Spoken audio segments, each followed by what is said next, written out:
إن الحمد لله نحمده ونستعينه ونستغفره ونؤمن به ونتوكل عليه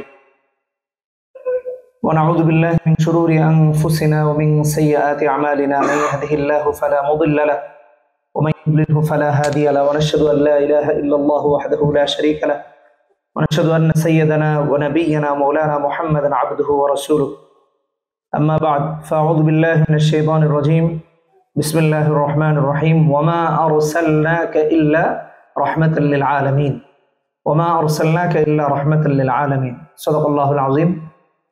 সম্মানিত ভাইরা এবং পর্দার আড়ালের মা বোনরা, কোরআনে কারীমের সূরা আম্বিয়ার আয়াত তিলাওয়াত করেছি যে আল্লাহ তাআলা আমাদের কাছে রাসূল সাল্লাল্লাহু আলাইহি সাল্লামকে রহমত করে পাঠিয়েছেন। তিনি আমাদের জন্য রহমত, নবীজির চরিত্র রহমত, রাসূল যা শিখিয়ে দিয়েছেন রহমত। নবীজির চরিত্রকে যারা অনুসরণ করবে তারাও রহমতের পথে অনুসরণ করবে। দেখেন, মাঝে মাঝে খুব কোনো বিষয় নিয়ে যখন চিন্তা করি তখন দেখি যে আসলে রাসূল যা বলছেন এটা কতটা বাস্তব, আমাদের জিন্দেগিতে কতটা ইফেক্টেড, কতটা প্রভাবান্বিত। হ্যাঁ, যখন আমরা এগুলাকে নবীজির আচার ব্যবহার দিয়ে পরিমাপ না করব তখন আমার কাছে বোঝা মনে হবে, পাথর মনে হবে, পাহাড় মনে হবে। যে কোনো কারণে আমি এই যে নজরুল ভাইকে মাঝে মাঝে বলি, দেখা হলে আজকেও বলতেছিলাম মন টন খুব খারাপ। তো দেখা যায় যে যখন ইদা আসাবাতহুম মুসিবা ক্বালু ইন্না লিল্লাহি ওয়া ইন্না ইলাইহি রাজিউন এটা পড়া এবং দেখা গেছে দুই রাকাত নামাজে দাঁড়িয়ে যাওয়া, সালাতুল হাজাত, দেখবেন আপনার মনটা হালকা হয়ে গেছে। পদ্ধতিটা শেখানো নবীজির, পদ্ধতিটা শেখানো আল্লাহর। এজন্য দেখবেন মন নরম হয়ে গেছে, এই জন্য দেখবেন একটু ভালো লাগতেছে, এই জন্য দেখবেন একটু হলে বোঝাটা হালকা হয়েছে। পৃথিবীর যে ভার আপনার উপর চেপে বসেছিল তা আল্লাহর দেখানো পথ হালকা করে দিচ্ছে। এই জন্য খুবই গুরুত্বপূর্ণ নবীজির চরিত্র নিয়ে আমরা কথা বলতেছিলাম। সব জায়গাতে রাসূল সাল্লাল্লাহু আলাইহি ওয়াসাল্লাম আপনাকে আমাকে পথ দেখিয়েছেন, দিক নির্দেশনা দিয়েছেন, আমাদেরকে সবক দিয়েছেন। তার বিকল্প কিছুই না। এইটা বোঝাতে আজকে আমাদের যেই আলোচনা, আমরা যে চ্যাপ্টারটা নিয়ে করব নবীজির, অনেকগুলো নিয়ে কথা বলার ইচ্ছা ছিল। বাকি আমরা যেহেতু একটা জিকির আজকারের একটা আমল, মোনাজাতের আমল, তারপরে এটা যেন কারো কাছে বিরক্তিকর না হয়ে যায়, এই জন্য বেশি লম্বা করতে আমি ইচ্ছুক না। তো তার মাঝে যে বিষয়গুলো নিয়ে আজকে কথা বলবো সেটা হলো আমাদের গত বৃহস্পতিবারের আলোচনার একটা পার্ট ছিল রাসূল সাল্লাল্লাহু আলাইহি ওয়াসাল্লাম উঠে ঘুম চোখ থেকে সরিয়ে তারপর হাজত পুরা করতেন। এই হাজতটা কি? বাথরুমে যেতেন, পেশাব পায়খানা। হ্যাঁ, আমরা যেটার জন্য রেস্টরুমে যাই, হ্যাঁ, আমরা ওয়াশরুমে যাই, আমাদের জরুরত। হাদিসের মধ্যে আসছে হাজত পুরা করতেন, বাংলায় বললে জরুরত পুরা করতেন। তো এটাই হলো কি? পেশাব পায়খানা, ইস্তেঞ্জা করা। এটাকে যদি আমরা আরেকটু বাংলা সুন্দর ভাষায় বলি তাহলে সেটাকে কি বলতে পারি? ইস্তেঞ্জা করা বা জরুরত পুরা করার জন্য। আমরা এটা মনে করি যে আমরা জরুরত পুরা করার জন্য কোথায় যাই? ওয়াশরুমে যাই। তাহলে জরুরত দিয়ে আমরা কথাটা বলি, তাহলে আমাদের কাছে শ্রুতি কটু মনে হবে না, জিনিসটা সুন্দর লাগবে। নবীজি সাল্লাল্লাহু আলাইহি ওয়াসাল্লাম যেতেন, কিন্তু যাওয়ার পদ্ধতি আপনার আমার মতো না। এটা নবীজি সাল্লাল্লাহু আলাইহি ওয়াসাল্লাম আমাদেরকে শিখিয়ে দিয়েছেন। হ্যাঁ, নবীজি সাল্লাল্লাহু আলাইহি ওয়াসাল্লাম আমাদেরকে বলে দিয়েছেন যে যদি তোমার প্রয়োজন বা হাজত পুরা করতে যেতে হয় তাহলে এইভাবে যেতে হয়।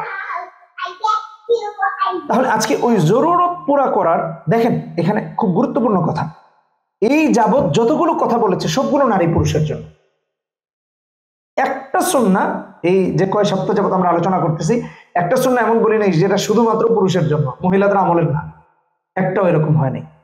সবগুলো নারী পুরুষের জন্য। আজকে তাহলে আমরা যেটা নিয়ে কথা বলতেছি আমাদের হাজত পুরা করার জন্য।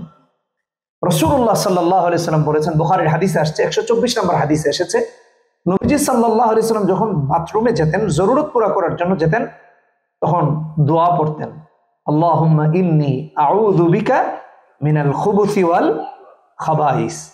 যে আল্লাহ, আমাকে মন্দ কাজ এবং শয়তান যে মানুষকে ওয়াসওয়াসা দেয়, শয়তানের যে মানুষকে বিপদগামী করে, এখান থেকে আপনার আশ্রয় চাচ্ছি।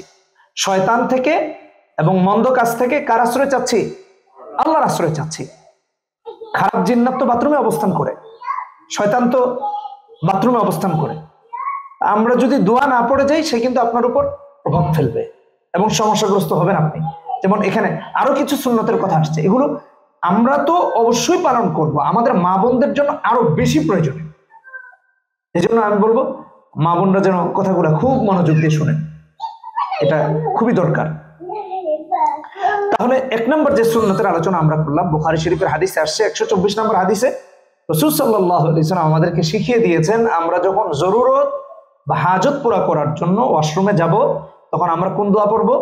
আল্লাহুম্মা ইন্নী আউযু বিকা মিনাল খুবুসি ওয়াল খাবাইথ। যে আল্লাহ, আমি মন্দ কাজ এবং শয়তান থেকে কার আশ্রয় চাচ্ছি? আপনার আশ্রয় চাচ্ছি। মনে থাকবে তো ইনশাআল্লাহ? এই দোয়াটা আমরা একটু প্র্যাকটিস করতে পারি। আল্লাহুম্মা আল্লাহুম্মা ইন্নী আউযু বিকা মিনাল খুবুসি ওয়াল খাবাইথ।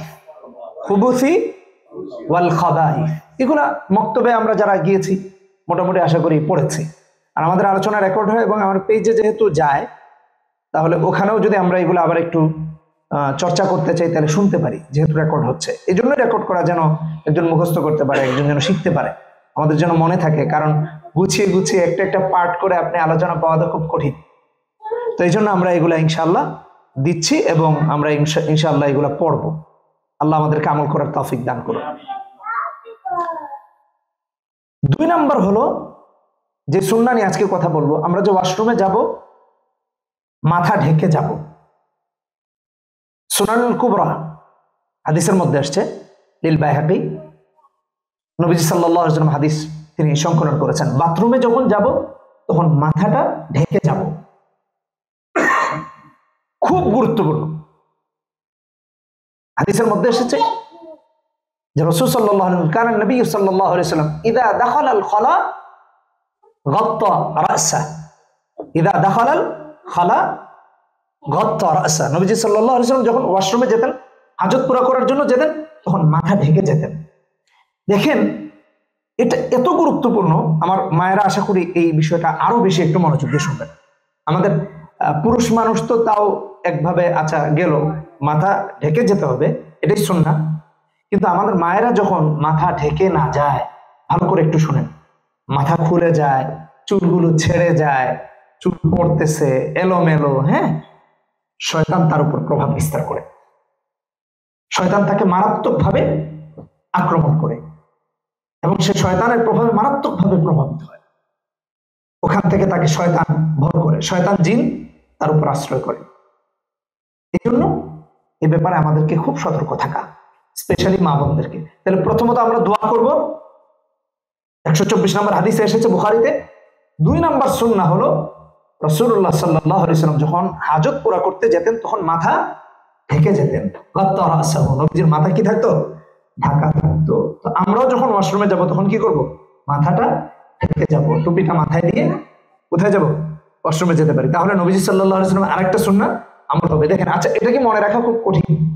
এটা কিন্তু খুবই কঠিন, একেবারেই কিছু না। আমি দোয়া পড়বো, তারপর আমি মাথা ঢেকে ওয়াশরুমে যাব। 3 নাম্বার, নবীজি সাল্লাল্লাহু আলাইহি সাল্লামের 3 নাম্বার যে হাদিস, এটা দেখেন খুবই গুরুত্বপূর্ণ। হ্যাঁ, 3 নাম্বার যে হাদিস নবীজি সাল্লাল্লাহু আলাইহি সাল্লামের সুনানুল কুবরার হাদিসের মধ্যে আসছে, 461 নাম্বার হাদিস।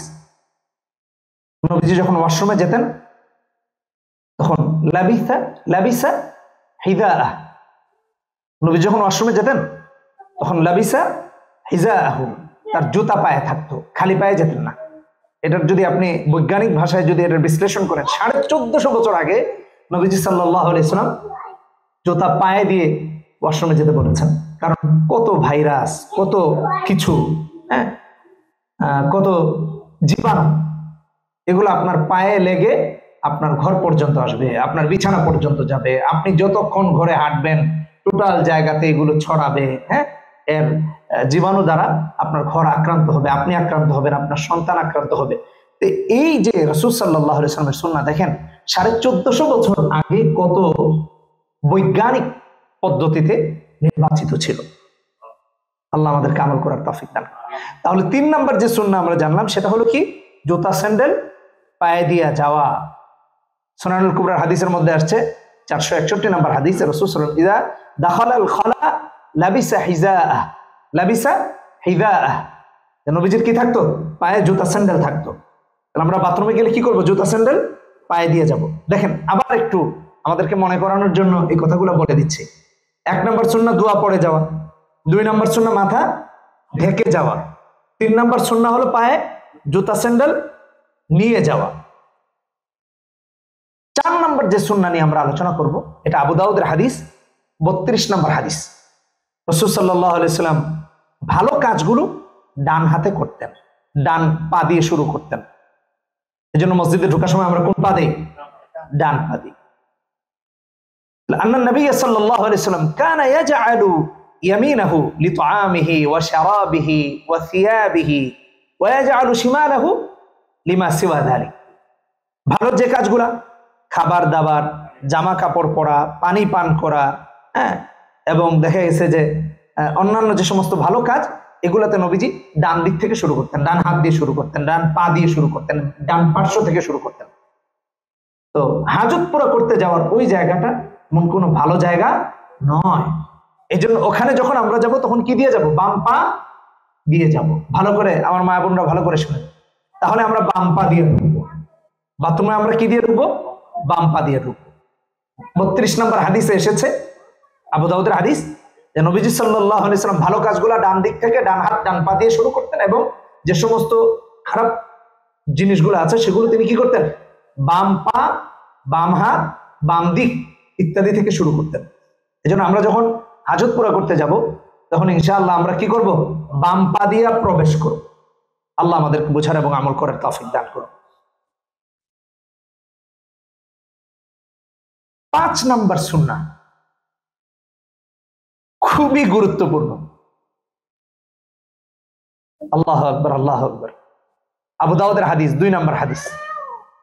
5 নম্বর সুন্নাহ নবীজি সাল্লাল্লাহু আলাইহি সাল্লামের আবু দাউদের 2 নম্বর হাদিসের মধ্যে এসেছে, কানা ইযা আরাদাল বারাজা ইনতালাকা হাত্তা লা ইয়ারাহু আহাদ। নবীজি সাল্লাল্লাহু আলাইহি সাল্লাম যখন জরুরত পুরা করতে যেতেন তখন মানুষের আড়ালে যেতেন। 1450 বছর আগের বিজ্ঞান এখনো পৃথিবীতে এটা কেমন যেন একটা অবৈজ্ঞানিক দৃষ্টিকটু, দেখতে খারাপ লাগে এরকম রয়ে গেছে। ভারতে নাকি শুনেছি মানুষজন নাকি খোলা জায়গায় গিয়া হাজত পুরা করে, এবং একজন আরেকজনের সাথে নাকি দেখে গপ্প গুজব করতে থাকে। নাউজুবিল্লাহ। এগুলো নিয়ে খুব ট্রল হয়, সোশ্যাল মিডিয়াতেও ট্রল হয়, আপনারা দেখেছেন। কি বলেন, ঠিক কিনা বেঠিক? হয় কি হয় না? আচ্ছা, ভারতের কথা বাদ দেন না, আমাদের বাংলাদেশে অনেক জায়গায় দেখবেন রাস্তার মধ্যেই দাঁড়িয়ে শুরু করে দিছে, পেশাব করতেছে। হ্যাঁ, এবং ওই পেশাব ওইখান থেকে গিয়ে গড়িয়ে গড়িয়ে গড়িয়ে গড়িয়ে আবার মানুষ যে হাঁটতেছে ফুটপাতে সেটা নোংরা হচ্ছে, এবং ওই দিকটা নোংরা হচ্ছে। আচ্ছা, এটাতে আমি যাচ্ছি, এই আলোচনায় আরেকটু সামনে গিয়ে যাচ্ছি। তাহলে রাসূল সাল্লাল্লাহু আলাইহি সাল্লাম বলছেন, মানুষ যখন জরুরত হাজত পুরা করতে যাবে, হাত্তা লা ইয়ারাহু আহাদ, এমন জায়গায় যাবে যেন মানুষ তাকে কি করতে না পারে, দেখতে না পারে। এটা শালীনতা, এটা সভ্যতা, এটা শিষ্টাচার, এটা সৌন্দর্য, এবং এটা মানুষকে কষ্ট না দেয়ার এর চেয়ে সুন্দর শিষ্টাচার আর কি হইতে পারে? সুবহানাল্লাহ। আল্লাহ আমাদেরকে আমল করার তৌফিক দান করুন, বলি আমিন। 6 নাম্বার, রাসূল সাল্লাল্লাহু আলাইহি সাল্লাম আপনাকে আমাকে নির্দেশনা দিয়েছেন, বুখারীর হাদিসে আসছে 144 নম্বর হাদিস, ফালা ইস্তাকবিলুল কিবলাতা ওয়ালা ইউওয়াল্লিহা যাহরা। যে বাথরুমে যখন আমরা যাব তখন আমরা কিবলার দিকে মুখও রাখবো না, কিবলার দিকে কিও রাখবো না, পিঠও রাখবো না। এটা খুবই গুরুত্বপূর্ণ। আমি আমেরিকাতে দেখেছি অনেক জায়গায় এই বিড়ম্বনায় অনেকে পড়ে। এটা এটা এটা রাইট, এবং লন্ডনেও দেখেছি, কারণ তারা তো ওই দিক বিবেচনা করে এটা করে না। আমার মনে হয় এটা ঠিক করা খুব কঠিন কিছু না, খুব কঠিন কিছু। ওয়াশরুমের ওই যে এগুলো তো আপনি বলতে পারবেন ভালো করে, হ্যাঁ, কি বলেন, এটারে ঠিক করে যেদিকে আছে ওই দিক থেকে মুখটা ঘুরাইয়া দেয়া, কেবলামুখী হইলে একটু ঘুরাইয়া দেওয়া, যেন আপনার আমার চেহারাও কি দিকে কেবলার দিকে না পড়ে, এবং পিঠটাও যেন কিবলার দিকে না পড়ে। এই জন্য রাসূল সাল্লাল্লাহু আলাইহি ওয়াসাল্লাম বলেছেন, ইদা আতা আহাদাকুমুল গায়তা ফালা ইস্তাকবিলুল কিবলাতা ওয়ালা ইউয়াল্লিহা যাহরা, সে যেন তার চেহারাও কিবলার দিকে না দে এবং সে যেন তার পিঠও কিবলার দিকে না দে। আল্লাহ আমাদেরকে বোঝার তৌফিক দান করুন। তাহলে আমরা আরেকটা সুন্নাহ জানলাম। তাহলে এই আজকের আলোচনার মাঝে আমরা 6 নম্বর যে সুন্নাহ, 6 নম্বর সুন্নাহ হলো বুখারীর 144 নম্বর হাদিস আসছে যে ফালা ইস্তাকবিলুল কিবলাতা ওয়ালা ইউয়াল্লিহা যাহরা, যে আমরা কি করব না, চেহারাও কিবলার দিকে দিব না, আমরা পিঠটাও কিবলার দিকে দিব না। আল্লাহ তাআলা আমাদেরকে আমল করার তৌফিক দান করুন, আমিন। আচ্ছা, 7 নম্বর হলো, 7 নম্বর সুন্নাহ হলো নাসাই শরীফের হাদিসের মধ্যে আসছে, নাসাই শরীফের 29 নম্বর হাদিসে এসেছে দাঁড়িয়ে ইস্তেঞ্জা না করা, জরুরত দাঁড়িয়ে না সারা। রাসূল এটা নিষেধ করছেন। আম্মাজান হযরত আয়েশা সিদ্দিকা রাদিয়াল্লাহু তাআলা আনহা থেকে আসছে, তিনি বলেন যে ফালা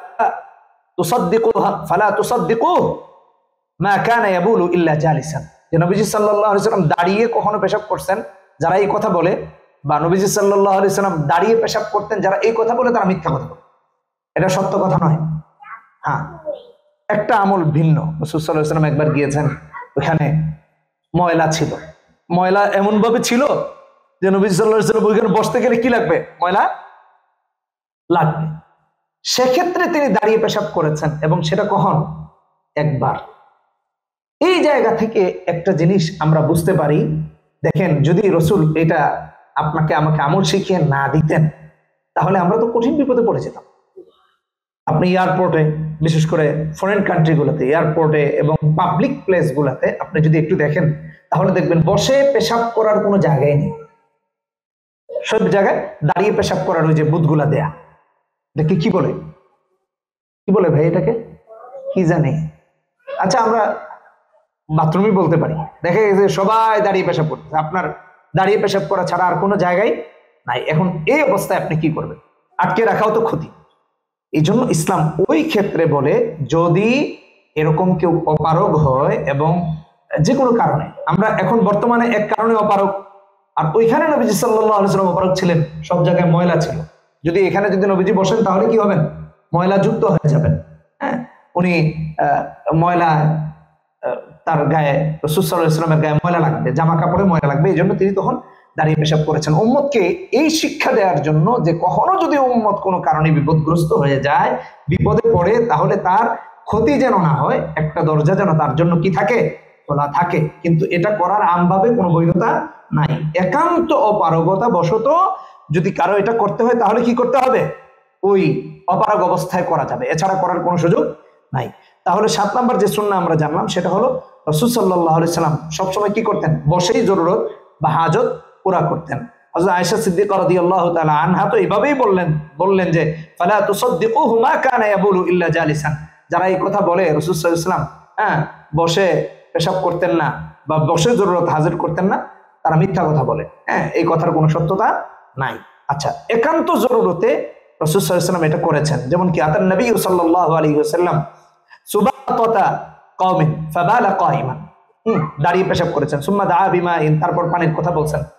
এই একটা হাদিস, এটা বুখারী শরীফের হাদিস আসছে 224 নম্বর হাদিস, যে রাসূল জরুরতের ক্ষেত্রে একান্ত নিজেকে অপবিত্রতা, ময়লা এবং এই দুর্গন্ধ থেকে নিজেকে বাঁচানোর জন্য নবীজি একবারই দাঁড়িয়ে কি করেছেন, পেশাব করেছেন, এবং উম্মতের জন্য এই দরজাটা রেখে দিয়েছেন, যদি উম্মত কখনো অপারগ হয়ে যায় তাহলে দাঁড়িয়ে এই জরুরত হাসিল করার কি আছে, সুযোগ আছে। আল্লাহ আমাদেরকে আমল করার তৌফিক দান করুন। দেখেন, এই সুন্নতের সাথে আরেকটা জিনিস অ্যাড করি। একটা তো হলো দাঁড়িয়ে পেশাব করার একটা বিষয় আমাদের সাথে অ্যাড হলো, আরেকটা বিষয় হলো আবু দাউদের হাদিস আসছে 20 নম্বর হাদিস, এবং বুখারী শরীফের 218 নম্বর হাদিসের মধ্যে এসেছে, রাসূলুল্লাহ সাল্লাল্লাহু আলাইহি ওয়াসাল্লাম এক জায়গা দিয়ে যাচ্ছিলেন, তো নবীজি সাল্লাল্লাহু আলাইহি ওয়াসাল্লাম ওখানে দাঁড়িয়েছেন গমনকালে, এবং বললেন, দুই ব্যক্তির কবর দেখে বলতেছেন, এই যে দুইজনের কবরে কি হইতেছে, শাস্তি হইতেছে। চিন্তা করা যায়। নবীজি আবার বলতেছেন এটা বড় কোনো অন্যায়ের কারণে নয়, দুইটা অন্যায়ের কথা বলছেন। একটা বললেন রাসূল সাল্লাল্লাহু আলাইহি ওয়াসাল্লাম যে লা ইস্তানজিহু মিনাল বাউল, পেশাবের যে ছেটা পড়ে পেশাবের ক্ষেত্রে সে কি করতো না, সতর্কতা অবলম্বন করতো না। এমন ভাবে পেশাব করতেছে, দাঁড়িয়ে পেশাব করতেছে, ছিটা এসে কোথায় পড়তেছে, তার জামা কাপড়ে পড়তেছে। এই যে তার অসাবধানতা, হ্যাঁ, পেশাবের ছিটা থেকে পেশাব থেকে কি করতো না, সাবধানতা অবলম্বন করতো না। এই কারণে তার কবরে শাস্তি হইতেছে। আর আরেকজনের কবরে শাস্তি হইতেছে কিসের কারণে, গীবত করার কারণে। নাউজুবিল্লাহি মিন যালিক। আল্লাহ রাব্বুল আলামিন এই দুইটা বিষয়ে, এই যে পরনিন্দা করা, গীবত করা এবং পেশাবের ব্যাপারে অসতর্কতা থাকা, এখান থেকে আল্লাহ আমাদেরকে হেফাজত করুন। আমরা পেশাবের ব্যাপারে কি করব, সতর্কতা অবলম্বন করবো। শুধু এটা না, এখন আমাদের আরেকটা ট্রেন্ড হয়ে গেছে, এটা না বললেই না। এই আমাদের দেশে তো তাও বসে করার পেশাব বা জরুরত হাজত বসে করার একটা জায়গা আছে। আমাদের দেশে তো সব জায়গায় হাই কমেন্ট, আমেরিকাতে, ইউরোপিয়ান কান্ট্রিতে, এয়ারপোর্ট গুলোতে সব জায়গায় কি হাই কমেন্ট। এখন আমাদের দেশেও হয়ে গেছে। তো দেখা যায় যে আমরা অসাবধানতা বসত আর কমেন্টে বসি, দাঁড়াই করা শুরু করি। আপনি খোঁজ নিয়ে দেখেন এটা, এবং আমাদের বাচ্চাদের মাঝে এটা খুব বেশি প্রচলন। তো আমরা যদি এটা না শিখাই, এই অভ্যাস যদি কন্টিনিউ হতে থাকে তাহলে সে তার পেশাবের ছিটা থেকে বেঁচে থাকার কোনো সুযোগ পাবে না। আবু দাউদের 20 নম্বর হাদিসে আসছে এবং বুখারী শরীফের 218 নম্বর হাদিসে আসছে, যে পেশাব থেকে নিজেকে সতর্ক না রাখে, পেশাবের ছিটা থেকে নিজেকে বাঁচিয়ে রাখে, তার কবরে কি হয়, শাস্তি হয়। আল্লাহ তাআলা আমাদেরকে বেঁচে থাকার তৌফিক দান করুন। তাহলে আমরা এখান থেকে, এই একটা আমল থেকে যে আমরা বসে জরুরত ছাড়বো, এখান থেকে দুইটা জিনিস জানলাম।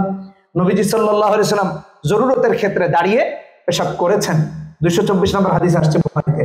আবার এদিকে 218 নম্বর হাদিস আসছে এবং আবু দাউদের 20 নম্বর হাদিস আসছে, রাসূল সাল্লাল্লাহু আলাইহি ওয়াসাল্লাম বলেছেন, পেশাবের ছিটা থেকে পেশাবের ব্যাপারে যদি আমরা সতর্কতা অবলম্বন না করি, তাহলে এই কারণে আমাদের কি হবে, কবরে শাস্তি হবে। আল্লাহ তাআলা আমাদের বেঁচে থাকার তৌফিক দান করুন। আমরা বাবারা যদি হিতাকাঙ্ক্ষী হই, শুভাকাঙ্ক্ষী হই, আমরা মায়েরা যদি হিতাকাঙ্ক্ষী হই, শুভাকাঙ্ক্ষী হই, তাহলে আমরা আমাদের সন্তানদেরকে জাহান্নামের আযাব থেকে বাঁচিয়ে দিব। এটা কত বড় প্র্যাকটিক্যাল আমল, একটু চিন্তা করেছেন? এটা কিন্তু এই আমলের সাথে আজকে কোনো না কোনো ভাবে আপনি আমি সবাই জড়িত, আমাদের বাচ্চারা জড়িত। তাহলে দাঁড়িয়ে পেশাব করার কোনো সুযোগ নাই, মনে থাকবে তো ইনশাআল্লাহ। দেখেন এখানের সাথে আরেকটা বিষয়, এই যে এই সুন্নাহর সাথে এগুলো কি বলা যেতে পারে, যুক্ত, রিলেটেড। রাসূল সাল্লাল্লাহু আলাইহি সাল্লাম বলতেছেন, ইত্তাকুল লাআনাইন। নবীজি বলতেছেন, তোমরা লানতকারীর দুইটি কাজ থেকে দূরে থাকো। লানতকারীর কয়টা কাজ ভাই আমার? দুইটা কাজ থেকে বেঁচে থাকো। সেই দুইটা কাজ কি? মুসলিম শরীফের 641 নম্বর হাদিসের মধ্যে আসছে। এক নম্বর হলো আল্লাযী ইয়াতাখাল্লা ফি তরিকিন নাস। মানুষ চলাচলের রাস্তায় কি করে? পেশাব করে। চিন্তা করা যায় এটা? মানুষের চলাচলের রাস্তায়, যাতায়াতের রাস্তায় কি করে? পেশাব করে। আর আরেকটা হলো তাদের ছায়া, আও ফি যিল্লিহিম, যেখানে মানুষ গিয়ে ছায়া গ্রহণ করে, একটু বসে, গাছতলা। এখন গাছতলায় গিয়ে একজন চিন্তা করছে, এই গরমের মাঝে পেশাব করবো কেন, ছায়া খায় কি করি, পেশাব করি। বৈশা করছে, ধরেন কথার কথা, বৈশাই করছে, কিন্তু কোথায় করছে? গাছতলায় করছে। ওখানে মানুষ গরমের মাঝে কি করে? গিয়া আশ্রয় গ্রহণ করে। চিন্তা করা যায়? তাহলে এই দুই শ্রেণীর মানুষের উপর লানত, এই দুই শ্রেণীর মানুষের উপর অভিসম্পাত। এক নাম্বার হলো যারা মানুষের চলাচলের রাস্তায়, ফি তরিকিন নাস, মানুষের হাঁটা চলার রাস্তায় পেশাব করে। আরেকটা হলো মানুষের ছায়া নেওয়ার জায়গায় আশ্রয় মানে পেশাব করে। একটু চিন্তা করে দেখেন, এটা পৃথিবীর অনেক জায়গায় আছে, তার মাঝে উল্লেখযোগ্য হারে আমাদের দেশে আছে। আমাদের দেশে এই যে রাস্তার পাশ দিয়ে হাঁটার জায়গা, আপনি দেখবেন এই এমন ভাবে পেশাব করেছে, দুর্গন্ধে ওইদিকে যাওয়াই যায়। মানুষ হেঁটে যেতে যেতে ওইখানে দেখে পুরা ভিজা, ওইদিকে না গিয়ে এখন পাশ কেটে যায় রাস্তা দিয়ে, রিস্ক নিয়ে। তার গায়ে মোটরসাইকেল এসে উঠে যেতে পারে, অটো, এগুলো তো রকেট গতিতে চলে, এগুলো এসে উঠে যেতে পারে, হ্যাঁ, লেগুনা এসে উঠে যেতে পারে, বাস এসে উঠে যেতে পারে। তাহলে এই জন্য আপনাকে আমাকে দেখেন, হাদিস কত বড় আমল শিখাই দিয়েছে যে চলাচলের রাস্তায় কি করা যাবে না? পেশাব করা যাবে না। এবং মানুষের ছায়া নেওয়ার জায়গায় কি করা যাবে না? পেশাব করা যাবে না। রাসূল সাল্লাল্লাহু আলাইহি সাল্লাম মুসলিম শরীফের হাদিস 641 নম্বর হাদিস আমাদেরকে নিষেধ করেছেন যে দুই শ্রেণীর মানুষ, যারা চলাচলের রাস্তায় পেশাব করে, অথবা মানুষ যেখানে ছায়া আনে ওইখানে পেশাব করে, ছায়া গ্রহণ করে, তাদের উপর লানত করেছেন, অভিশপ্ত করেছেন। এই দুই শ্রেণী কি? অভিশপ্ত। আল্লাহ আমাদেরকে হেফাজতে থাকার তৌফিক দান করুন। দেখুন এক জায়গা থেকে কতগুলো জিনিস আসছে। হ্যাঁ, তারপরে আসেন আরেকটা সুন্নাহ। আমি যদি হাদিস আলোচনার ক্ষেত্রে এগুলা বলি তাহলে 11 নম্বর, আর যদি আমরা ওই সুন্নাহ হিসেবে বলি তাহলে এটা 8 নম্বর। রাসূল সাল্লাল্লাহু আলাইহি সাল্লাম নিষেধ করেছেন যখন আমরা পেশাব করতেছি বা জরুরত হাজত পুরা করতেছি, একজন মনে করেন যে একদিকে খলিল ভাই বৈশা চিন্তা করতেছে একটু পেশাবটা কইরা ফেলাই, আমরা হোম স্ট্রিট যাবো এত কষ্ট করে। আজহার ভাই দেখে কইতেছে আসসালামু আলাইকুম, কি খবর খলিল ভাই, আমি তো যাইতেছি, আপনি না, সালাম বিনিময় করা যাবে না। পেশাব পায়খানা বা জরুরতের সময় কি করা যাবে না, সালাম বিনিময় করা যাবে না। যেমন মাররা রাজুলুন আলা নবী সাল্লাল্লাহু আলাইহি ওয়াসাল্লাম ওয়া হুয়া ইয়াবুলু ফাসাল্লামা আলাইহি ফালাম ইয়ারুদ আলাইহি, যাইতেছে তো নবী সাল্লাল্লাহু আলাইহি ওয়াসাল্লামকে সালাম দিয়েছে। ফাসাল্লামা, আবু দাউদের হাদিস আসছে 16 নম্বর হাদিস, নবী সাল্লাল্লাহু আলাইহি ওয়াসাল্লামের পাশ দিয়ে যাইতেছে মাররা রাজুলুন, তারপর কি করেছে, রাসূল সাল্লাল্লাহু আলাইহি ওয়াসাল্লামকে সালাম দিয়েছে। ওয়া হুয়া ইয়াবুলু, নবী সাল্লাল্লাহু আলাইহি ওয়াসাল্লাম পেশাব করতেছিলেন। ফাসাল্লামা, নবীজিকে সালাম দিয়েছে। ফালাম ইয়ারুদ আলাইহি, নবী সাল্লাল্লাহু আলাইহি ওয়াসাল্লাম তার সালামের জবাব দিলেন। তাহলে আবু দাউদের 16 নম্বর হাদিসে এসেছে চলাচলের সময় পেশাব যেমন করা যাবে না, কেউ চলে যাচ্ছে আরেকজন পেশাব করতেছে তাকে সালাম দেওয়াও যাবে না। জরুরত হাজত পুরা করার সময় কি করা যাবে না, সালাম দেওয়া যাবে না। আর আমাদের দেশে তো দেখা যায় যে পেশাব করে মনে করেন যে ঢিলা নিয়ে একটু হাঁটতেছে, এটা নিয়ে আপনাদের অনেক কথা থাকতে পারে, কারো আপত্তি। দুই গ্রুপ আছে, তো এক গ্রুপ কয় না এটা জায়েজ নাই।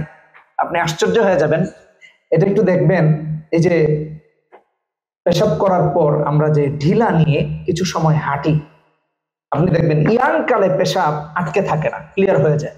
কিন্তু একটু বয়স হলে দেখবেন পেশাব পুরোপুরি ক্লিয়ার হয় না। একটু দাঁড়িয়ে যদি একটু আপনি একটু হাঁটাচলা করেন, হ্যাঁ আদব রক্ষা করে, গল্প গুজবে লাগিয়ে দেন না, গল্প গুজবে লাগিয়ে দেন না। আবার মনে করেন যে দেখছে আপনি ঢিলা নিয়ে একটু নিজেকে পরিচ্ছন্ন করতেছেন, হ্যাঁ পুরোপুরি আপনার জরুরত ছাপতেছেন, মানে আরেকজন দূর থেকে আসসালামু আলাইকুম ভাই কি খবর, এটা জায়েজ নাই। মনে থাকবে তো ইনশাআল্লাহ। তো এই ব্যাপারে একটা হাদিস আছে, কথাবার্তা বলা হ্যাঁ নাই, কিন্তু হাদিসটা অনেক আলেমের মতে কি দুর্বল। কিন্তু দুর্বল হলেও কি এটা থেকে আপনি আর আমি শিক্ষা নিতে পারি, যেহেতু আমরা একটা জরুরতের অবস্থায় আছি, তখন আমরা কথাবার্তায় লিপ্ত হব না, এটা আমাদের মনে রাখা চাই। আচ্ছা, ঢিলা নেই, আমরা এই যে টয়লেট টিস্যু ব্যবহার করি, আগে তো ঢিলা মাটি দিয়ে পাথর দিয়ে ইত্যাদি দিয়ে আমরা করতাম। এখন তো আর এই যুগের কথা বলে লাভ নয়, এই যুগ এখন কোথাও নেই বলতে গেলে চলে, আফ্রিকা ছাড়া মনে হয় কোথাও নাই। হ্যাঁ, তা আমরা টিস্যু যদি ব্যবহার করি, সেই টিস্যু কয়টা ব্যবহার করব, 3টা। বাথরুম সেরেছেন, টিস্যু ব্যবহার করবেন কয়টা, 3টা। রাসূল সাল্লাল্লাহু আলাইহি ওয়াসাল্লামের হাদিসের মধ্যে আসছে, মুসলিম শরীফের হাদিস 630 নম্বর হাদিসে, লা ইস্তানজি আহাদুকুম বিদুনি সালাসাতি আহজার। রাসূল সাল্লাল্লাহু আলাইহি ওয়াসাল্লাম বলেছেন আমাদের কেউ যেন 3টার কম ঢিলা ব্যবহার না করে। আমি যদি আমাদের ভাষায় বলি তাহলে টিস্যু যেন 3টার কম ব্যবহার না করে ইস্তেঞ্জার পরে, এটা মাথায় রাখবেন। এবং এটা নিয়ে কথা আছে যে ইস্তেঞ্জা আপনি ঢিলা ব্যবহার করলেন, এরপরে কি আপনার পানি ব্যবহার করতে হবে কি হবে না। হ্যাঁ, এই ব্যাপারে ওলামায়ে কেরাম একমত যে যে কোনো একটার মাঝে যদি কেউ যথেষ্ট করে, হয়তো পানি হয়তো বা ঢিলা, তাও যথেষ্ট, অসুবিধা নাই। তবে দুটোটা ব্যবহার করা কি উত্তম। এই দেশে তো এবং লন্ডনে গিয়েছি, লন্ডনে গিয়ে প্রথমেই বিপদে পড়ে গেছি বুঝছেন। গিয়ে দেখি যে কি আজব ব্যাপার, এখানে তো কোথাও বদনিও নাই, তারপরে যে আমরা এটার কি বলি ফ্লাশ, হ্যাঁ কি পাইপ, হস পাইপ যেটা, হ্যাঁ সেটাও নাই। কি একটা অবস্থা চিন্তা করে দেখেন, কঠিন একটা অবস্থা। তো যাই হোক, আমরা যেহেতু অন্য পরিবেশ অন্য সংস্কৃতি থেকে যাওয়া মানুষ, আমরা যে কোনো উপায়ে পানির কিছু না কিছু ব্যবহারের অনেক জায়গায় উপযুক্ততা রাখি। কেউ বোতল রাখে, আমি অনেক ভাইদেরকে দেখেছি তারা ব্যাগের মাঝে গাড়ির মাঝে সব সময় একটা ছোট্ট বোতল রাখে, কারণ সে নিজেকে কি করতে পারে, স্যাটিসফাই করতে পারতেছে না, এই জন্য সে কি রাখে, ছোট্ট একটা পানির বোতল রেখে দেয়। কেউ আবার অন্যরকম বোতল রাখে। আর আমাদের যারা আছে, আমাকে এক ভাই বললো, ভাই আপনি আমার জন্য বদনা নিয়ে এসেছেন। চিন্তা করছেন, আমেরিকায় থাকে আমাদের এক ছোট ভাই, তো সে বললো আমার কোনো কিছুর অভাব নাই, এখানে কোথাও বদনা খুঁজে পাই না আপনি। আমি বললাম কি আনবো, আপনি আমার জন্য একটা বদনা এনে, এর চেয়ে বড় উপকার আর কিছু হবে। যাই হোক দেখেন, আমলের সাথে মিলে গেছে। তাহলে রাসূল সাল্লাল্লাহু আলাইহি ওয়াসাল্লাম বলেছেন লা ইস্তানজি আহাদুকুম বিদুনি সালাসাতি আহজার, মুসলিম শরীফের হাদিস 630 নম্বর হাদিস, যে আমরা যখন ইস্তেঞ্জা করব, ঢিলা ব্যবহার করব, তখন তিনটা ব্যবহার করব। কয়টা ব্যবহার করব? তিনটা করব। আল্লাহ আমাদেরকে আমল করার তৌফিক দান করুন। তারপর আমরা কি করব? পানি ব্যবহার করব, অসুবিধা নাই। আল্লাহু আকবার। দেখেন এখানে আরেকটা কথা, এটা 9 নম্বর অথবা 13 নম্বর, দুই ক্রমে যদি বলি, হাদিসের যদি আলোচনায় আমরা বলি, তাহলে এটা 13 নম্বর হাদিস আপনাদেরকে শোনাচ্ছি। আমরা যখন ওয়াশরুমে যাব, বুখারীর হাদিসে আসছে 154 নম্বর হাদিস, রাসূল সাল্লাল্লাহু আলাইহি সাল্লাম বলেছেন, ইদা বালা আহাদুকুম ফালা ইয়াখুযান্না যাকারাহু বিয়ামিনি, ডান হাতে স্পর্শ করবে না। ইস্তেঞ্জা যখন নিবে তখন ডান হাত ব্যবহার করবে না। ওয়ালা ইস্তানজি বিয়ামিনি, এবং রাসূল বলছেন ইস্তেঞ্জা আমরা ঢিলা যে ব্যবহার করি এটাও ডান হাতে করব না, আমরা যে পানি নেই সেটাও ডান হাতে করব না। কারণ লজ্জাস্থান নবীজি সাল্লাল্লাহু আলাইহি সাল্লাম ডান হাতে স্পর্শ করতে কি করেছেন? নিষেধ করেছেন। মনে থাকবে না ইনশাআল্লাহ? আচ্ছা, 14 নম্বর অথবা 10 নম্বর, 14 নম্বর যে হাদিস আজকে আমরা শুনবো সেটা হলো, যখন আমরা ওয়াশরুম থেকে বের হব, জরুরত পুরা করে বের হব, তখন হয়তো পড়বো গুফরানাক, এরাফ, আল্লাহ আমি আপনার কাছে ক্ষমা চাচ্ছি। এটা তো সহজ, গুফরানাক, এটা খুব সহজ। আর আরেকটা দোয়া আসছে, অনেক উলামায়ে কেরাম বলেছেন এটা দুর্বল, আলহামদুলিল্লাহিল্লাযী আযহাবা আন্নিল আযা ওয়া আফানি, গুফরানাকা আলহামদুলিল্লাহিল্লাযী আযহাবা আন্নিল আযা ওয়া আফানি। যে সমস্ত প্রশংসা কার জন্য? আল্লাহর জন্য, যিনি আমার থেকে কষ্ট দূর করেছেন এবং আমাকে কি দিয়েছেন? স্বস্তি দিয়েছেন। এটা যে কষ্ট, কতটা কষ্ট এবং এটা যে কতটা স্বস্তির, এটা যারা এই সমস্যায় আক্রান্ত তারা ছাড়া কেউ বুঝতে পারবে না। আল্লাহ আমাদেরকে আমল করার তৌফিক দান করুন। অনেকগুলা সুন্নাহ নিয়ে আমরা কথা বললাম। সর্বোপরি আসেন, এই সুন্নাহগুলো আমাদের আমল করা এত জরুরি, এত দরকার, কিন্তু আমরা এগুলার ব্যাপারে একেবারে উদাসীন। আমরা মনে করি না কোনো দরকার নাই, আমি তো মুসলমান, লা ইলাহা ইল্লাল্লাহ, গরু খাই, তাও আবার এটা বিসমিল্লাহ করে জবাই করে কিনা এটাও যাচাই বাছাই করি না। আমাদের যে হালত চলতেছে আর কি। এই জন্য ভাই আমার, সুন্নতের মহব্বত অন্তর প্রবিষ্টা করা কার মতো? অন্তর প্রতিষ্ঠা করা কার মতো? সাহাবীদের মতো। সাহাবীরা যেরকম করেছেন। আপনাদেরকে একটা হাদিস শোনাই, বুখারী শরীফের হাদিস, একটা হাদিসের কিচ্ছা শোনাই, আমার মায়েরা একটু ভালো করে শোনেন। আমরা তো খালি অপারগতা প্রকাশ করি যে না আমি পারতেছি না, না আমার দ্বারা হবে না, না আমার জন্য এটা কষ্টকর, না আমার সন্তানের জন্য এটা কষ্টকর, না এটা কোনোভাবেই সম্ভব না। কে বলেছে সম্ভব না? সাহাবীরা কিরকম নবীজিকে অনুসরণ করতেন, আচ্ছা একটা হাদিস দেখি। বুখারী শরীফের হাদিস 4199 নম্বর হাদিসের ঘটনা।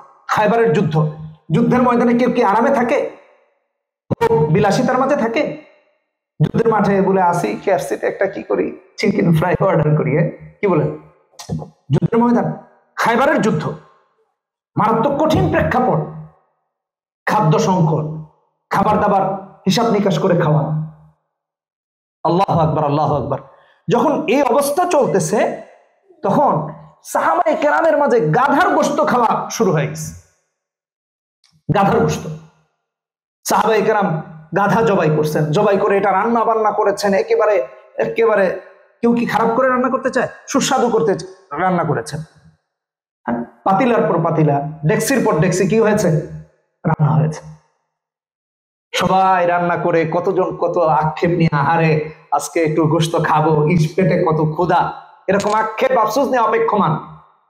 একজন গিয়ে বলে, ইয়া রাসূলুল্লাহ সাল্লাল্লাহু আলাইহি ওয়াসাল্লাম, সবাই তো গাধা জবাই করে রান্না করে খাবার খাওয়া শুরু করেছে। নবী সাল্লাল্লাহু আলাইহি ওয়াসাল্লাম বললেন একজন ঘোষককে, তাড়াতাড়ি যাও, সবাইকে না করো, যেন কেউ যেন গাধার গোশত না খায়। ঘোষক এসে, ঘোষণাকারী যিনি এলান করবেন, তিনি এসে সবাইকে বললেন রাসূল সাল্লাল্লাহু আলাইহি ওয়াসাল্লাম গাধার গোশত খাইতে না করছেন। চিন্তা করেন মনের মাঝে কি একটা তামান্না ছিল, কি মজা করে রান্না বাড়া করেছেন, এখনই খাবেন, রান্না বাড়া শেষ, সবকিছু শেষ। নবী সাল্লাল্লাহু আলাইহি ওয়াসাল্লাম যখন এই খবর পাঠালেন, সাহাবায়ে কেরাম একবারও চিন্তা করেন না, আরে দূর বাদ দাও না, এটাই তো লাস্ট, খায়া ফালাই, সামনে শত্রুরা মারতে হবে। সাহাবায়ে কেরাম এই চিন্তা করেন, আরে ভাই এত মজা করে রাখলাম, তুমি এটা কি শোনাইলা, দূর যাও। নবীরে বললো না তুমি এখানে বসো, নিয়া এই কথা গিয়ে নবীজিকে বললো না, হ্যাঁ আসো একটু খায়া ফালাই, এই কথা বলেন নাই। সাহাবায়ে কেরামের কাছে এই খবর এসে পৌঁছেছে, নবীজি সাল্লাল্লাহু আলাইহি ওয়াসাল্লাম নিষেধ করেছেন। সাহাবায়ে কেরাম সমস্ত পাতিলাগুলো সঙ্গে সঙ্গে উল্টে ফেলে দিয়েছে। যুদ্ধের ময়দানে এটা দেখেন নাই, এরপরে খাবার জুটবে কিনা তা দেখেন নাই, জিহাদের ময়দানে কি অবস্থা হবে তাদের তাও দেখেন নাই। আমার নবী বলেছেন, বাস এনাফ। যদি খাদ্য সংকট থাকতো তাহলে নবীজি বলতেন না, এই নির্দেশনাও দিতেন না। নিশ্চিত উপায় ছিল, সেজন্য নবীজি সাল্লাল্লাহু আলাইহি ওয়াসাল্লাম গাধার গোশত খেতে কি করেছেন? নিষেধ করে দিয়েছেন। সাহাবায়ে কেরাম পেটে ক্ষুধা, মনে তামান্না, আগ্রহ, জিহ্বায় পানি চলে আসছে, বোঝানোর জন্য বলতেছে, খাবার সামনে নিয়ে কি তামান্না, আহারে! এমনকি রাসূল যে বলেছেন তারা যে ফেলে দিয়েছেন আক্ষেপ করেন, ইস, একটু পরে যদি নবীজির নির্দেশনাটা দিতেন, একটু পরে যদি দিত, সঙ্গে সঙ্গে ফেলে দিয়েছেন। আল্লাহু আকবার। আরেকটা কথা না বলে পারতেছি না, আমরা সব ক্ষেত্রে ইসলামকে, দ্বীনকে পিছনে ফেলে রাখি। খাদিজা রাদিয়াল্লাহু তাআলা আনহা নবীজিকে বিয়ে করেছেন, নবীজি তাকে বিয়ে করেছেন, বিবাহ বন্ধনে আবদ্ধ হয়েছেন। সিরাত ইবনে হিশামের মধ্যে এসেছে, আবু তালেব রাদিয়াল্লাহু তাআলা, কোন কোন ঐতিহাসিক বলেছেন, একটু মনোযোগ দিয়ে শুনেন, কোন কোন ঐতিহাসিক বলেছেন যে আবু তালেব মুহাম্মদ সাল্লাল্লাহু আলাইহি ওয়াসাল্লামকে বলতেছেন, ভাতিজা অবস্থা তো ভালো না, অর্থনৈতিক অসচ্ছলতা, তুমি কিছু করো। তবে শুনতে পেরেছি খাদিজা রাদিয়াল্লাহু তাআলা, মত পার্থক্য আছে, কেউ কেউ বলেছেন ওনার বাবা ইন্তেকাল করেছেন, কেউ কেউ বলেছেন বাবা জীবদ্দশায় ছিল। অনেক ঐতিহাসিকগণ বলেছেন যে বাবার যখন ইন্তেকাল হয়ে গেছে তখন তাকে ব্যবসার দায়িত্ব দিয়েছেন খাদিজা রাদিয়াল্লাহু তাআলা আনহাকে, বিশাল বড় ব্যবসায়ী। নবীজি সাল্লাল্লাহু আলাইহি ওয়াসাল্লামকে তিনি যাচাই করলেন। কোন কোন বর্ণনা এসেছে নবীজি সাল্লাল্লাহু আলাইহি ওয়াসাল্লাম যে সমস্যাগ্রস্ত মানে ফ্যামিলিতে, আবু তালেব ওনার চাচার ফ্যামিলিতে, তো খাদিজা রাদিয়াল্লাহু তাআলা আনহার কাছে এই খবর গিয়েছে, তিনি মুহাম্মদ সাল্লাল্লাহু আলাইহি ওয়াসাল্লামকে নির্বাচন করেছেন। আর চাচা বলতেছেন, বাবা যাও, খাদিজার লোক লাগবে, রাদিয়াল্লাহু তাআলা আনহু, তুমি খাদিজার কাছে যাও, গিয়ে তার ব্যবসার দায়িত্ব নাও। নবী সাল্লাল্লাহু আলাইহি ওয়াসাল্লাম যেতে হয়নি, খাদিজা রাদিয়াল্লাহু তাআলা আনহা নিজেই তার কাছে কি করেছেন? প্রপোজ করেছেন, মুহাম্মদ সাল্লাল্লাহু আলাইহি ওয়াসাল্লামের কাছে পাঠিয়েছেন। আসেন, খাদিজা রাদিয়াল্লাহু তাআলা আনহা কেন পাঠালেন? আমার মায়েরা একটু মনোযোগ দিয়ে শুনেন, আপনাদের একটা দৃষ্টান্ত উপস্থাপন করতেছি, সবগুলোই তো উভয়ের জন্য। খাদিজা রাদিয়াল্লাহু তাআলা খবর পাঠালেন, হযরত মুহাম্মদ সাল্লাল্লাহু আলাইহি ওয়াসাল্লাম গেলেন, এবং শুধু তাই না, নবীজিকে বলেছেন যে দ্বিগুণ মুনাফা দিবেন, অন্য কেউ হলে যা দিতেন তার ডাবল দিবেন। নবী সাল্লাল্লাহু আলাইহি ওয়াসাল্লাম গিয়েছেন, যাওয়ার পরে মনে করেন এখানে গিয়া নবী সাল্লাল্লাহু আলাইহি ওয়াসাল্লাম একটা গাছের নিচে অবস্থান করেছেন, হ্যাঁ, বিশ্রাম নিচ্ছেন। ওইখানে পাশে একটা গির্জা ছিল, আমরা এখানে যে চলি গির্জা, এখানে কত গির্জার পাশে তিনি গাছের নিচে। গির্জার পাত্রী এসে দেখে জিজ্ঞেস করতেছে যে ইনি কে? চিন্তা করা যায়, ইনি কে? তো বলতেছে যে ইনি তো মক্কার একজন হারামের পাশের এরকম এরকম। না, এখানে অবস্থান যিনি করবে, এখানে যিনি বিশ্রাম ছাড়া আর কেউ হবে না। সুবহানাল্লাহ। তাইলে এই কথা কে বলতেছেন? পাদ্রী। কাকে বলতেছেন? নবীজি সাল্লাল্লাহু আলাইহি সাল্লামের ব্যাপার নিয়ে। তো যাই হোক, নবী সাল্লাল্লাহু আলাইহি সাল্লাম ওখান থেকে আসছেন, খাদিজা রাদিয়াল্লাহু তাআলা আনহা তার একজন গোলাম দিয়ে দিয়েছিলেন, কার সাথে? এই বাণিজ্যিক কাফেলায়। তো সে আসছে, সে আইসা আরো কিছু কথা বলছে। নবী সাল্লাল্লাহু আলাইহি সাল্লাম ওখানে ব্যবসা করছেন, আলহামদুলিল্লাহ ব্যবসা খুব ভালো হয়েছে, সততার সাথে করছেন, তার আমানতদারি, তার দক্ষতা, বিজ্ঞ পরিচালনা, ব্যবসা সবকিছু দেখেছেন হযরত খাদিজা। যখন তিনি আসতেছিলেন তখন খাদিজা রাদিয়াল্লাহু তাআলা আনহার দেয়া দাস গোলাম সে দেখতে পাচ্ছে যে নবীজি আসতেছেন রোদে, তার উপর দুজন ফেরেশতা তাকে ছায়া দিয়েছেন। এসে যখন এই কথা বলেছেন, খাদিজা রাদিয়াল্লাহু তাআলা আনহা চিন্তা করলেন ইনাকে আমার বিবাহ করা উচিত। এখানে অনেক কথা আছে। খাদিজা রাদিয়াল্লাহু তাআলা তার বান্ধবীর মাধ্যমে এখানে সম্মতি দিয়েছেন। কোন কোন ঐতিহাসিক, হ্যাঁ, উনি তো গোলাম, দাস, মাইসারার কথা যে আপনি বলতেছেন, সে তো দাস, সেই আইসা সব কথা বলছে। তো ওনার যে বান্ধবীর কথা, ওনার কথা বলা হয়েছে সাফিয়া, হ্যাঁ, বান্ধবীর মাধ্যমে কি করেছেন? প্রস্তাব দিয়েছেন। আচ্ছা, যাই হোক, তো এক পর্যায়ে নবীজি সাল্লাল্লাহু আলাইহি সাল্লাম সম্মতি দিলেন। ওনার চাচা আবু তালেব গেলেন, আরো চাচারা গেলেন। আবু তালেব তো বিবাহের খুতবাই দিয়েছেন, সুবহানাল্লাহ। আচ্ছা আসেন, আমার এই ঘটনা মোটামুটি আপনারা জানেন বা অনেক ওয়াজে শুনেছেন, আমার এটা বলা উদ্দেশ্য না। একজন নারী হিসেবে স্বামীর কি দেখেছেন? দিনদারি দেখেছেন, আমানতদারি দেখেছেন, সততা দেখেছেন। আর আমাদের এখনকার জেনারেশন, মেয়ে হোক, মেয়ের বাবা হোক, মেয়ের মা হোক, ছেলে হোক, কি দেখে? মিলিয়নিয়ার কিনা, বিলিয়নিয়ার কিনা, টাকা আছে কিনা। না, এটা না। আমি এ ব্যাপারে ইনশাআল্লাহ আরেকদিন আরো সুন্দর করে আলোচনা করবো, আলাদা চাপটান এদিকে যাবেন। আমার হঠাৎ করে এটা মনে পড়লো তো, আমার মা বোনদের কথা বলতেছি। একজন মা, একজন বাবা, একজন ছেলে, একজন মেয়ে, সে তার ওয়াইফ, সে তার স্বামী, সে তার পুত্রবধূ, সে তার কন্যার জন্য স্বামী, যে আমরা যেটাই সিলেক্ট করব, বন্ধু হোক, সেটা দিনদারির ভিত্তিতে হওয়া চাই। দিনদারির ভিত্তিতে হওয়া চাই। আল্লাহ রাব্বুল আলামিন আমাদেরকে আমল করার তৌফিক দান করুন। আরো জোরে বলি আমিন, জোরে বলি আমিন। তাহলে আমরা অনেকগুলা সুন্নাহ আজকে শিখতে পারলাম। 1 নাম্বার সুন্নাহ শিখলাম, বাথরুমে যখন ঢুকবো দোয়া পড়ে ঢুকবো। 2 নাম্বার সুন্নাহ শিখলাম, আমরা মাথা ঢেকে ঢুকবো। 3 নাম্বার সুন্নাহ শিখলাম, জুতা স্যান্ডেল পায়ে দিয়ে ঢুকবো। 4 নাম্বার সুন্নাহ যেটা জানলাম সেটা হলো বাথরুমে বাম পা দিয়ে প্রবেশ করব। 5 নাম্বার সুন্নাহ, মানুষের আড়ালে যাব, মানুষের সামনে জরুরত হাজত পুরা করব না। 6 নাম্বার সুন্নাহ, কিবলার দিকে মুখও করা যাবে না, কিবলার দিকে কি করা যাবে না? পিঠও করা যাবে না। এবং জরুরত বসে বসে সারবো। কি করে সারবো? বসে সারবো। এই হাদিসের আলোকে আরো কয়েকটা জিনিস আমরা জানতে পারি, যে বসে তো করব, একান্ত প্রয়োজনে, যেখানে একেবারে অপারগ, না করতে পারলেই না, সেখানে দাঁড়িয়ে করার কি আছে? জরুরত ক্ষেত্রে জায়েজ আছে, কিন্তু এটা আমভাবে করার কোনো সুযোগ নাই।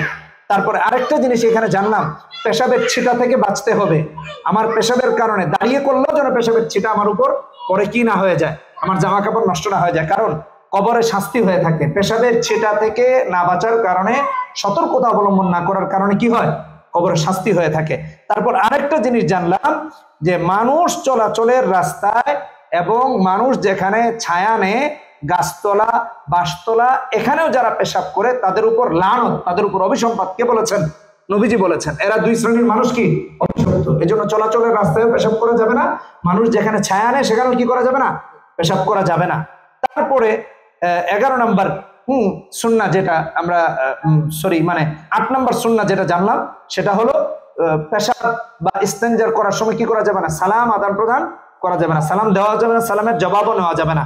9 নাম্বার হলো তিনটা ঢিলা আমরা ব্যবহার করব। যখন ইস্তেঞ্জা করব তখন কি করব? 3টা ঢিলা ব্যবহার করব, তারপর পানি নিব। তারপর 9 নাম্বার হলো কি করা যায় এটাকে? ডান হাত দিয়ে না, বাম হাত দিয়ে আমরা কি করব? ইস্তেঞ্জা করব, ঢিলা নিব, পানি ব্যবহার করব। এটা কি করব? বাম হাত দিয়ে করব। তারপর বের হওয়ার সময় গুফরানাক অথবা গুফরানাকা আলহামদুলিল্লাহিল্লাযী আযহাবা আন্নিল আযা ওয়া আফানি, এই দোয়া পড়ব। আল্লাহ রাব্বুল আলামিন আমাদের সবাইকে এই আমলগুলো করার, এই সুন্নাহগুলো মনে রাখার তৌফিক দান করুন, আমিন। আচ্ছা ভাই, এখানে সবগুলো সহজ না মোটামুটি। মাথা ঢেকে যাওয়া, পায়ে জুতা স্যান্ডেল রাখা, বাম পা দিয়া ঢোকা, ডান পা দিয়া বের হওয়া, এই দেখেন এই কয়টা তো একেবারেই সহজ। কি বলেন? ঠিক আছে। তারপর দোয়া পড়া, বের হওয়ার দোয়া তো একেবারে সহজ। গুফরানাক এনাফ, গুফরানাক পড়া পর্যন্ত এনাফ। আর আপনি যদি আরবিটা না পারেন, অন্তত পক্ষে এটা বলেন যে শয়তান এবং কি মন্দ কাজ থেকে আল্লাহর কাছে কি চাচ্ছি? আশ্রয় চাচ্ছি। এটা অন্তত পক্ষে মুখে বা মনে রেখে কি করেন? ঢুকেন। তাও তো এটুক মাথায় রইল। তারপরে দাঁড়িয়ে পেশাব করা, এটা আপনি আর আমি জ্ঞান আছেন। দাঁড়িয়ে পেশাবের কারণে কি হয়? কবরে আযাব হয়। এই যে বিষয়গুলো, তারপর মানুষ চলাচলের জায়গায় পেশাব না করা, এগুলা খুব ইজি বিষয়। ইনশাআল্লাহ আমরা সবাই আমল করবো। আমরা সবাই আমল করবো তো ইনশাআল্লাহ। আল্লাহ আমাদেরকে আমল করার তৌফিক দান করুন।